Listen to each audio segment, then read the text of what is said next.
আল্লাহ আপনাকে ভালোবাসে না বাসেন না এটা বুঝার উপায় আপনার ধন সম্পদ নয়, এটা বুঝার উপায় আপনার ক্ষমতা নয়, এটা বুঝার উপায় আপনার পাওয়ার নয়, এটা বুঝার উপায় আপনার সম্মান নয়, এটা বুঝার উপায় আপনার মর্যাদা নয়।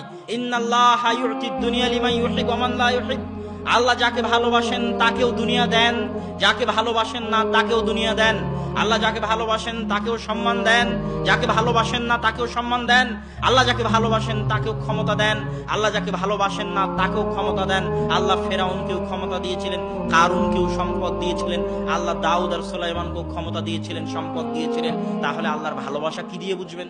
আল্লাহ সুবহানাহু ওয়া তাআলা তাকে ভালোবাসেন যাকে তার আনুগত্য করার সুযোগ দেন। আজকে ফজরের সালাত জামাতে আদায় করার আপনার সুযোগ হয়েছে কিনা আপনি নিজে জিজ্ঞেস করে দেখেন। যদি আপনার ফজরের সালাত জামাতে আদায় করার সুযোগ হয় তাহলে আপনার উপর আল্লাহর দয়া আছে। আর যদি সুযোগ না হয়ে থাকে তাহলে এটাই আপনার জন্য আল্লাহর পক্ষ থেকে সবচেয়ে বড় শাস্তি।